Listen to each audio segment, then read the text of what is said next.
Hello, and welcome to the Rules of the Game podcast, where it is my job to discuss democratic institutions. In this episode, I discuss the state of some of the democratic institutions of Zimbabwe, together with my guest, McDonald Lewanika. Political institutions and power have been changing since Robert Mugabe took power as a liberator from colonial oppression in the year 1980. The image of the liberator Mugabe speaking to the public in 1987 is also one of McDonald's early childhood memories of politics. While the electoral institutions were more proportional and inclusive in the beginning, the dominant ruling party, ZANU-PF, changed the rules of the game over time to tighten the grip on power. McDonald explains why and where political power is concentrated in today's Zimbabwe, and how ZANU-PF was able to consolidate political power at the expense of the opposing political parties and the citizens of Zimbabwe.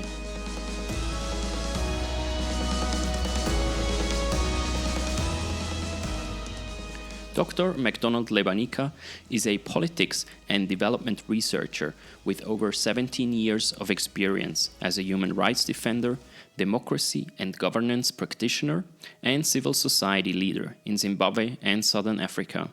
He received a bachelor's degree from the University of South Africa and a master's degree in international development from the University of Manchester and an MRes in political science from the London School of Economics and Political Science. He then continued his research career at the London School of Economics, where he received a PhD in political science. He is now Chief of Party at the Accountability Lab. You can find more information about McDonald Lewanika's work on his website mlewanika.academia.edu. You also find him on LinkedIn and Twitter. His Twitter handle is @Makil, that's Makil.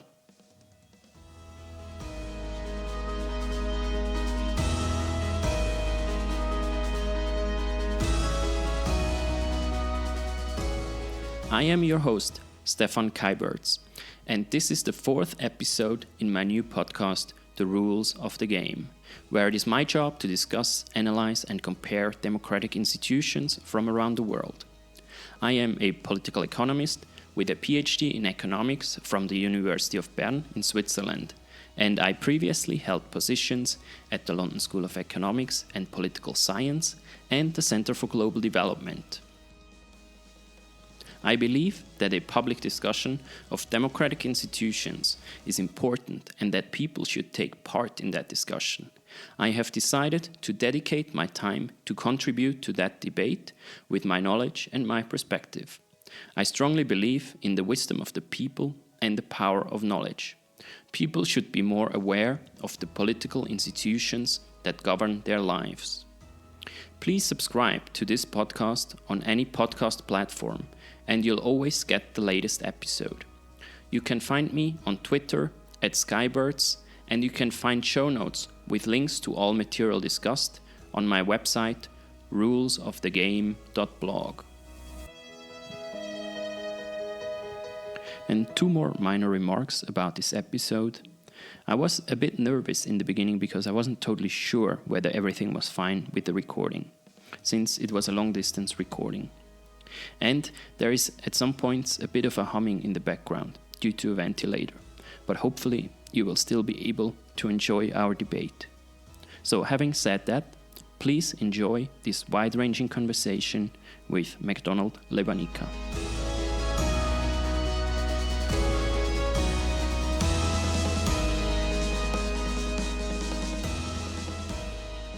All right, McDonald Lewanika, welcome to the Rules of the Games podcast. I'm very happy to welcome you and very much looking forward to our discussion. Thank you for having me, Stefan. So before starting with the discussion on the institutional setup in Zimbabwe, I'd like to kind of start with a few personal questions just to give people an idea, of your work, of your political work, and also kind of how you start engaging in politics. So, what is your first memory of democracy or of politics in general? Yeah, no, thanks a lot for that question, Stefan. I don't think that I can be able to adequately answer about my first memory of democracy, because Zimbabwe has been replete and full of democratic deficits for as long as I can remember. But I do have memories of politics in general. I have memories. My first memory of some semblance of freedom, or what we thought was freedom at that particular point in time, would be something that dates back to the time when I was 7 and doing my grade 1. I just started my primary school, and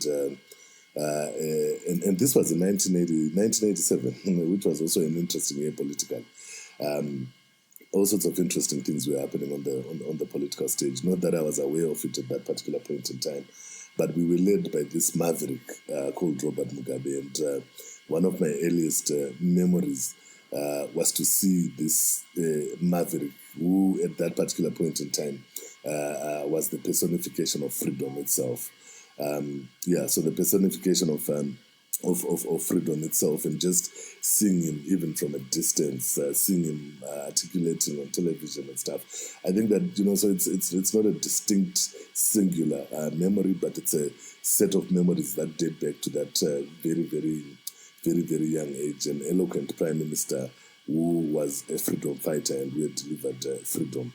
So if I had to trace back my memories of politics, they trace back to memories of Robert Mugabe, the maverick freedom fighter at that particular point in time, the man who had unyoked us from British colonialism and foreign domination. Okay, that sounds very interesting and impressive as well. And then how did that develop, or did you start engaging in politics yourself? Yeah, so the interesting thing is that even though my first political memories are of Robert Mugabe, my own entry into the political terrain was to fight Robert Mugabe. And this was basically at the age of 18. I just finished my A-levels. And a new political party was on the verge of being formed in Zimbabwe. And I was a young person, but I was a young person who was fairly eloquent, who had demonstrated quite a bit of promise in terms of just my own intellectual abilities. And when people came knocking and mobilizing for formation of this new political party, the Movement for Democratic Change, I found myself in a situation where I then got elected as the first youth chairperson of a district called Mfakose at that particular point in time. So definitively in terms of the political terrain, that's how I entered the space. But I try to differentiate that with my entry into activism, so to speak. But that's a story that we can be able to pick up on as we go. But my entry into activism is a bit earlier. So 2 years earlier, when I was at high school, I was at boarding school, and a friend of ours got expelled for no solid reason. After he got expelled, he went home. His parents were mad, and as a result, he then committed suicide. My first act of activism was to protest that suicide and the expulsion at our school. So I mobilized other students, and we demonstrated, marched to this guy's farm for the funeral, and then marched back and came and demonstrated at the school. Eventually, I got expelled for those things. But in terms of my entry into activism outside the main political realm, that is where I would trace it back to. It was an entry on the strength of a strong sense of an injustice that had occurred, which we felt needed to be protested. Unfortunately, it could not be corrected. Okay, I see. And sorry to hear. That sounds like a very emotional journey as well. And thanks for sharing that story.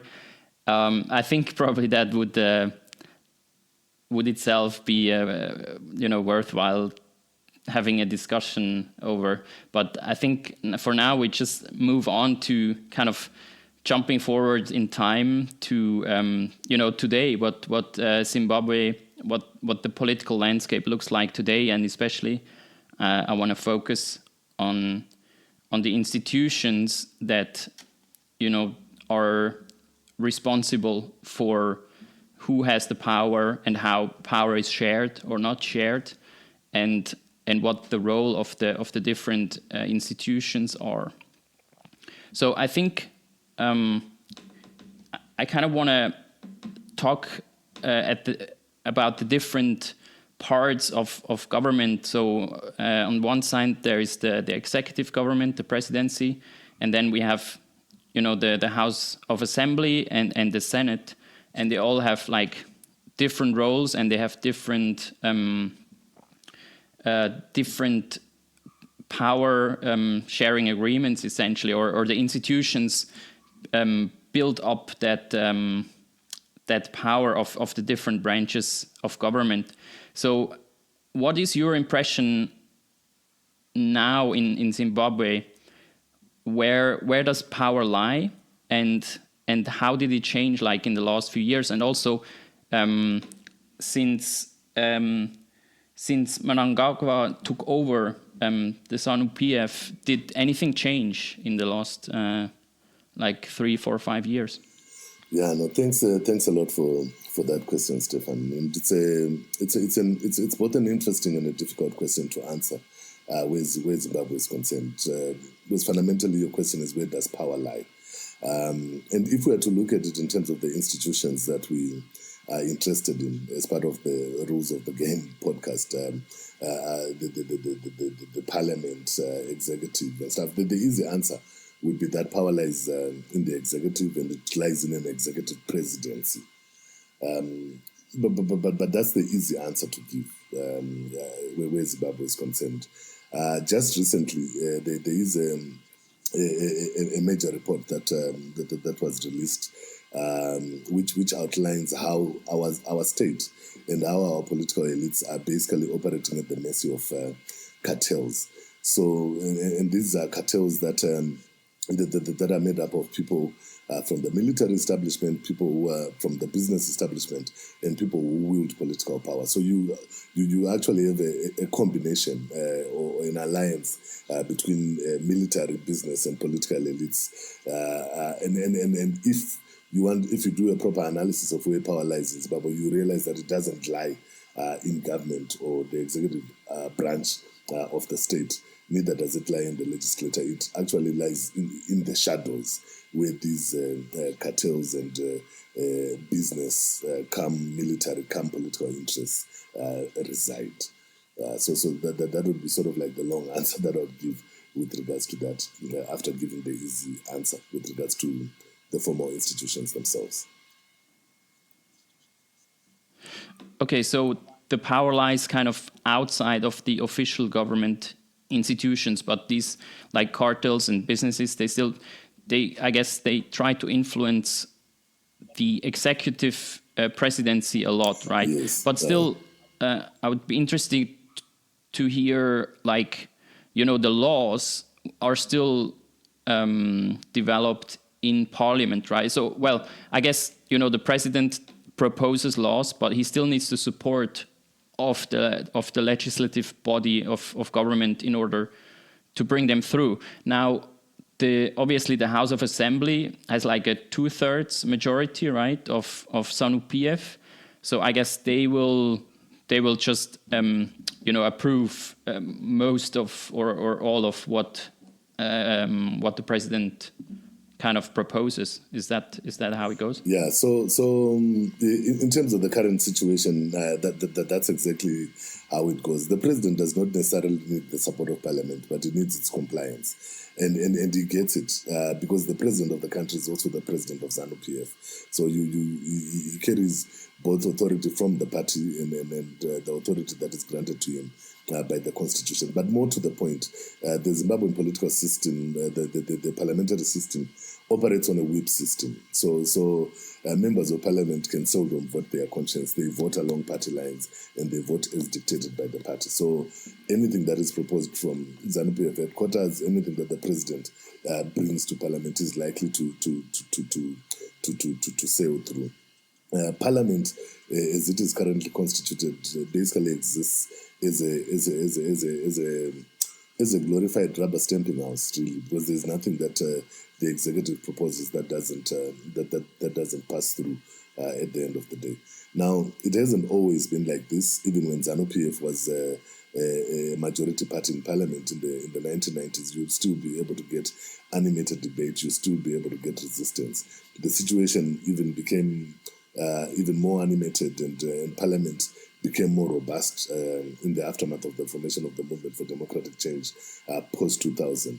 Because at some point, I think it was almost a 50-50 split between the opposition and ZANU-PF. And at that time, Parliament could try to dictate some pace, even though eventually these laws would go for presidential assent and some influence could be exercised at that particular point in time. But you are correct. I mean, that's the way that the formal system operates, but it operates under a lot of influence from informal institutions and informal characters who are exercising power from without the state itself.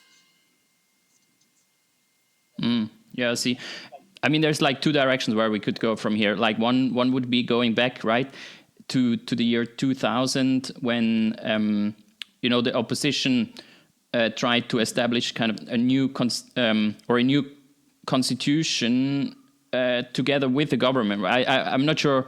I don't know the history well enough to see, who was that kind of forum that was working out that constitution, but that was kind of a window of opportunity, right, to change the balance of power. And then the other side obviously would be currently also, I think I would also be interested to see what's the role of the Senate, because the Senate has a more proportional electoral system, right? So the Senate is more balanced between the parties, and then also the chiefs have a certain role. I would also be interested to hear your opinion. Can the Senate balance power, and what's the role of the Senate really? So maybe we can focus on the current state. So maybe we continue talking about the current state of the institutions, and then we might want to go back to what happened in 2000 and in between. Okay. So yeah, Zimbabwe at the moment operates with at the level of parliament. It's it's a bicameral system where you've got the National Assembly, and then you've got the Senate. And indeed, in a normal setup, the Senate is supposed to play some kind of a more mature oversight role on bills and debates and statutory instruments that are developed by the lower house, the National Assembly. That is how it is supposed to be operating on paper. But when we talk about proportionality, where the Senate is concerned, basically you then realize that the same configurations that exist in the lower house in terms of representation of different political voices is replicated at the level of the Senate, because how these guys get elected is based on the vote share that comes out of different Senate constituencies or different provinces. That's how then political parties get allocated seats and positions into the Senate. The Senate is not elected on a sort of like a single member district type arrangement or first past the poll type of arrangement.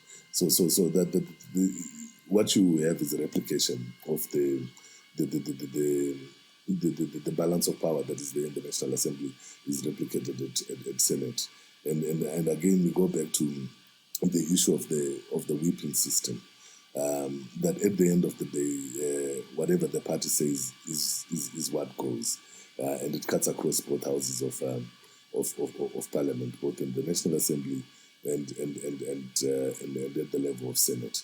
So when we look at it in terms of plenary sittings and discussions in plenary, you'll be hard pressed to find meaningful oversight being demonstrated. But what I've realized over the last couple of years is that quite a bit of this oversight and effectiveness of Parliament can be seen when you then visit the committees of Parliament. More robust debate definitely takes place there. And any progress around progressive reforms or changes that ordinary citizens might want sometimes are better articulated when citizens lobby parliamentarians in their committees, be it at the level of the Senate or of the National Assembly. But once it goes to the floor, to the plenary, then the party positions are what prevail at the end of the day. You mentioned the existence of chiefs as part of the Senate. Again, under normal circumstances, this is something that is commendable, and it allows and it ensures that people who represent citizens in the bucolic have a voice in Parliament. But in Zimbabwe, part of the challenge has been that over time, traditional leaders have basically been co-opted by the state at different political moments. So even if you go to the colonial times, you realize that traditional leaders were doing the beating of the colonial system in the main. Of course, you had one or two resisting. Post-independence, that situation has remained the same, and post-2000, it has even worsened, with clear inducements being used to influence chiefs' positions. So they've been allocated cars, electrification, tractors, and stuff like that as part of the process of co-opting them to the agenda of the ruling party. And these are the same chiefs that are then represented in Senate. Again, as in the past, you will find one or two resisting, but that's the exception rather than the rule. Otherwise, they do toe the party line, and in some places they are key organizers of the ruling party in the places that they come from. I see. Okay, that's very interesting. And I think the electoral law, that's really, for me, a key issue in all the countries. And I see all over the place, that the first past the post system is really a system that makes it much easier for political elites to preserve power, right? Because it's a worse representation, essentially, of the people, and it's a more geographic representation, but it's not like it's much harder for other parties to compete, right? Because a lot of the areas are kind of pre-decided based on the electoral law. And also we see, currently, for example, in the US, how the first past the post system in single member districts creates this power play by the two largest party and the struggle for influence, but it doesn't allow for new forces to emerge. And I think the first past the post system, for in the House of Assembly, right, also preserves that power. Or what's your view on that? Yeah, no, I think you're spot on, Stefan. So the electoral system in Zimbabwe hasn't always been first past the post. In 1980, at the 1980 elections, we actually used a proportional representation system. And the reason why the ruling party abandoned that system was because they were afraid that they would be stopped from retaining power through different political formations banding together. So clearly there is an incentive that was there to the restructuring of the electoral system as part of the process of preserving power. And the first past the post system does lend itself well to that. It creates all sorts of interesting distortions. And like you mentioned, when you look at it in terms of the single member districts, ZANU-PF has got a 2/3 majority right now in Parliament. But when you look at overall vote share, if we're using a proportional representation system, then the distribution of seats in Parliament would be fundamentally different from what it is at this particular point in time. But those are some of the costs that that come with the first past the post system, the winner take all approach to our politics, and it does crowd out smaller political parties, because at the end of the day it does push everyone towards towards the two big political parties, because everyone would be wanting to vote for a party that has got the possibilities and chances of actually winning in election. So it's different from the American system, but it does force people towards the two major political blocs. It's very polarizing, very unaccommodative of different political interests and views, and very bad for smaller sectoral or even geographic or ethnic political parties. So those are virtually non-existent on the political map, because the system does not lend itself well to that kind of diverse politics. And also, I think it's much easier for outside forces, as you said, like cartels or businesses, to influence, to lobby the members of parliament, right? If they are like in single member districts, the lobbies can much more directly kind of target the swing voters in parliament, right? They can directly kind of attack that power. And there's also this nice, or how Switzerland became like more like a consensus and a more competitive democracy was exactly by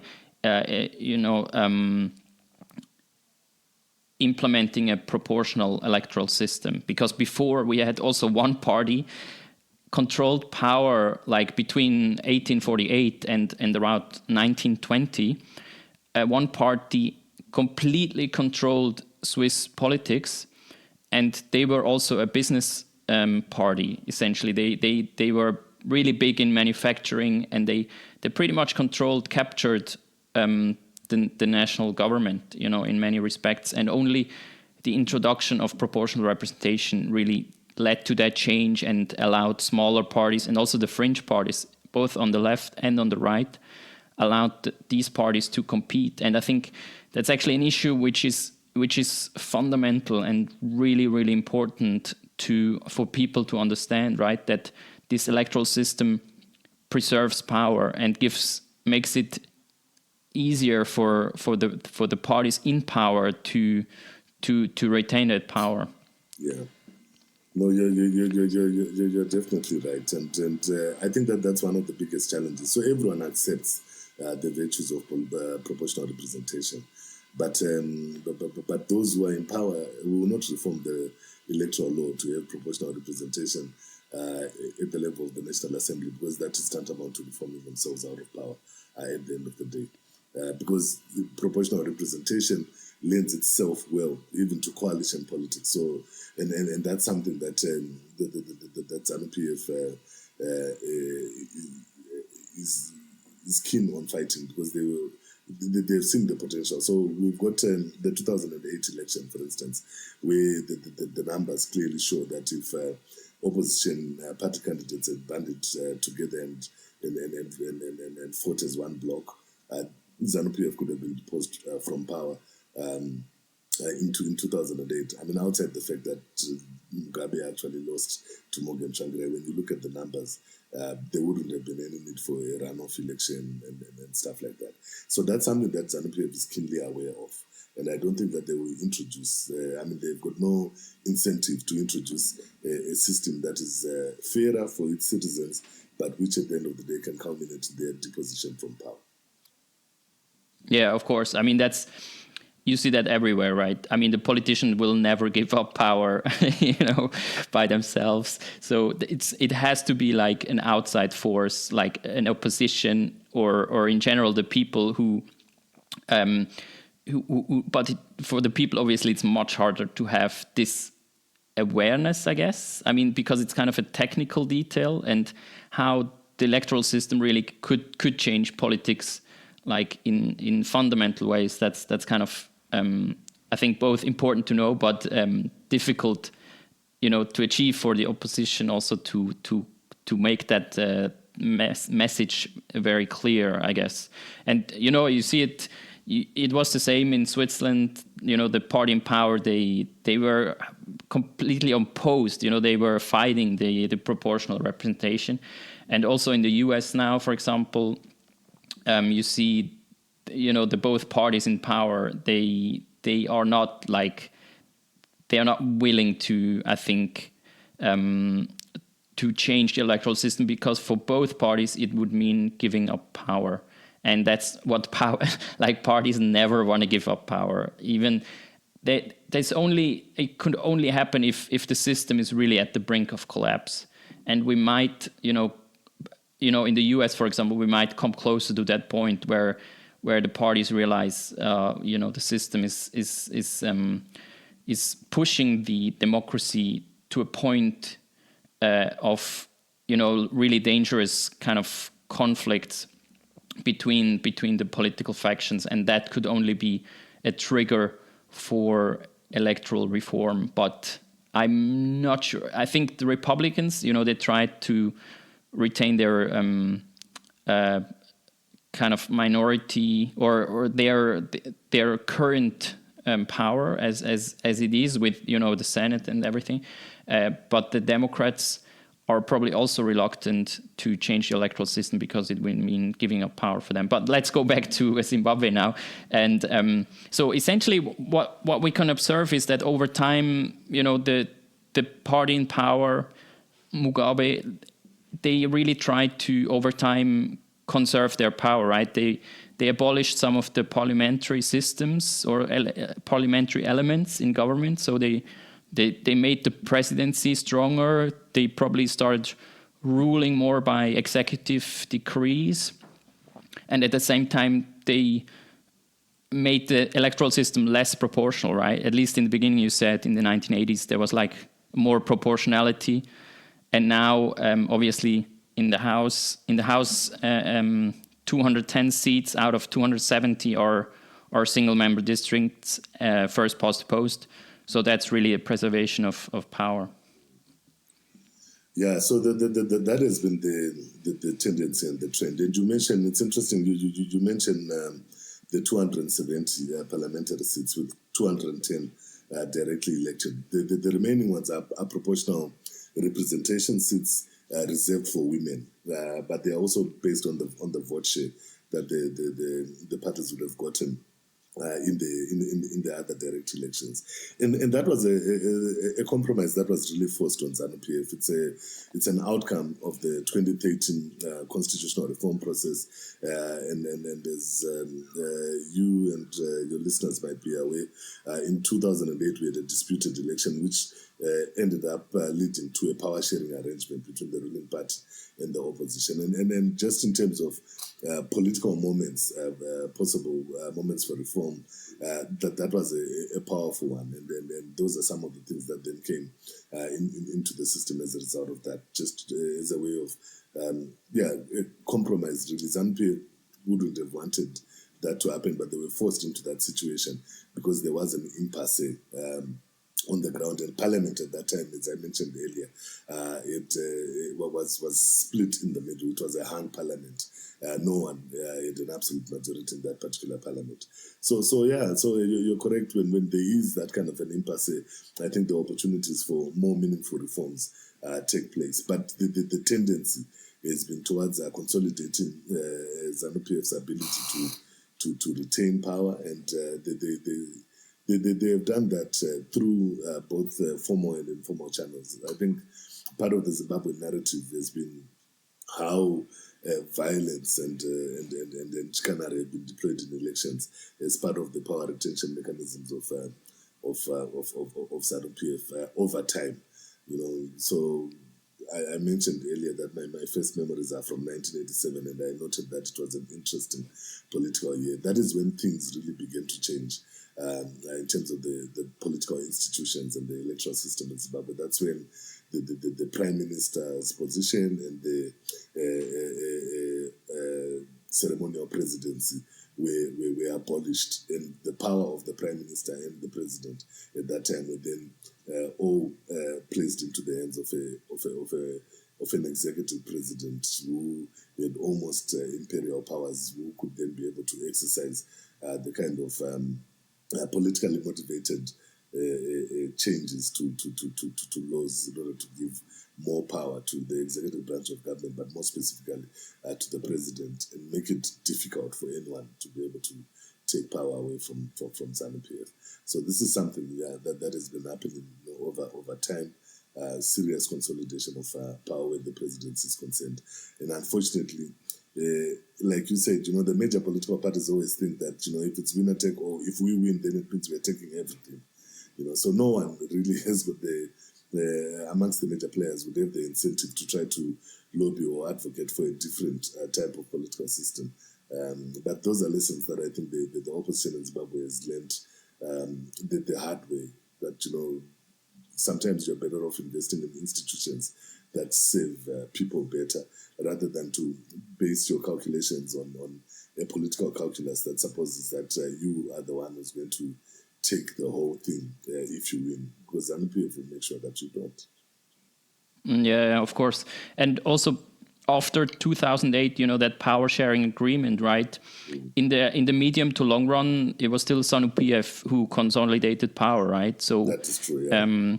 MDC didn't really, even though they were almost on the brink of gaining power or more power through that power sharing agreement, it didn't last, right? Is that right? Yeah, no. It's so the power sharing agreement first gave a lot of power. It basically gave senior partnership in the power sharing agreement to ZANU-PF. That's the first thing. But also, the opposition ended up losing in that particular arrangement for various reasons. The first one is that they were not. When they got into that power sharing agreement, they deployed their best resources into government. So they were interested in governing and in doing the work. Whereas ZANU-PF was both holding on to power formally in government, but also rebuilding its political base on the strength of the near defeat that they had suffered in 2008. So the opposition came out of it weaker structurally and institutionally in terms of the party as an institution, but also a significant number of people felt betrayed by that particular arrangement, because they were saying, no, we have had enough of ZANU-PF. Why are we getting into bed with it? We must just fight until it is totally out of the state. So that also contributed to the opposition losing some supporters. The hardliners amongst its supporters, or those who felt that ZANU-PF really needed to go for things to change, felt betrayed by the accommodations that were factored into by the power sharing agreement. But you're right, just in terms of a simple calculus of who had more power in that particular arrangement, definitely was ZANU-PF. And even when Mugabe had to do certain things in consultation, you just do what he wanted, and then you scream bloody murder afterwards, but nothing happens. Nothing happens. Yeah, right. And what do you think is the current state of the opposition? How much effort is put into political change, and how much effort is put into institutional change? There's obviously you could question either the institutions fundamentally, like electoral laws, division of power, etc., or you could have a kind of a brute force, just political struggle. So how do you see that situation now? Yeah, so I think that the opposition is much more intent on a political struggle that culminates in power changing hands, more than they are on an institutional reform struggle, which is a bit of a disturbing situation, because it is precisely the institutions that deter their easy access to presiding over the state in the first place. The unfairness of the rules of the game basically tilts the playing field in ZANU-PF's favor. And if you want to stand a better chance of attaining power, you need to focus on the rules of the game. You need to focus on the institutions. Make sure that there's meaningful electoral reform that allows for fairer competition to be able to take place. But the opposition, I think, found itself in a situation where they thought, you know what, we need to fight for political power. When we take it, then we can be able to lead the reform agenda in our own image. So I would say that, yeah, the struggle really is about power changing hands more than it is about reforming institutions at this particular point in time where the opposition is concerned. Yeah, but obviously for the parties, also hard choices to make, right? Because obviously they see the next election coming up, and they need to try to bundle their forces to try to win the next election. And then on the other side, you have the institutional questions, which are probably for a party harder to grasp. That's more a fundamental question, and maybe even within the party there is not like an agreement on what would be the best institutional change, even though I obviously can't speak for for the case in Zimbabwe, but in general I think pushing for institutional change, like pushing for a more proportional electoral law would be one of the most fundamental questions for an opposition that faces such a strong party in power, but power is consolidated based on rules that are not really fair for all the parties, right?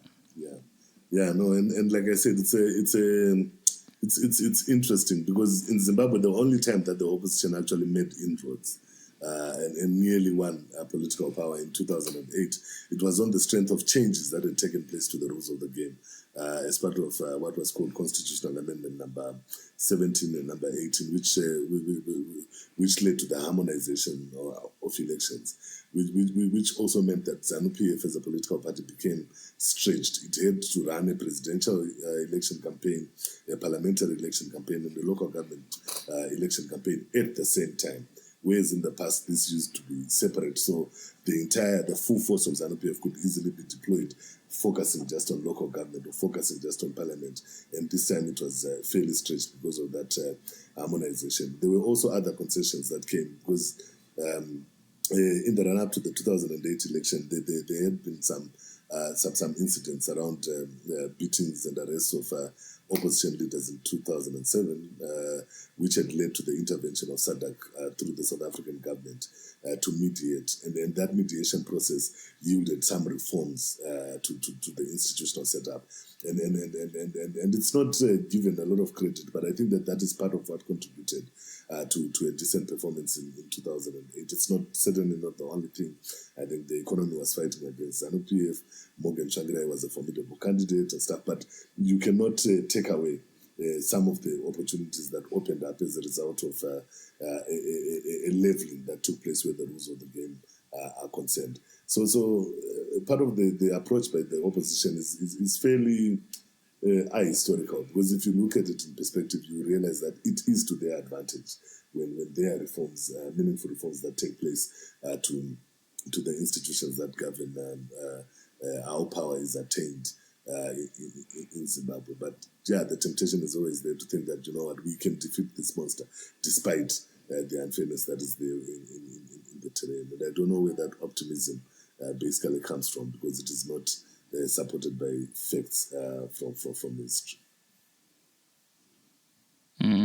Yeah. Okay, so we could go in so many different directions. There's so many things I would love to discuss still. Both the consolidation of power in the 1980s, which is interesting. Then the attempted change of the constitution in 2000, where I think the movement MDC kind of originates from that period. And then we have the power sharing agreement in 2008.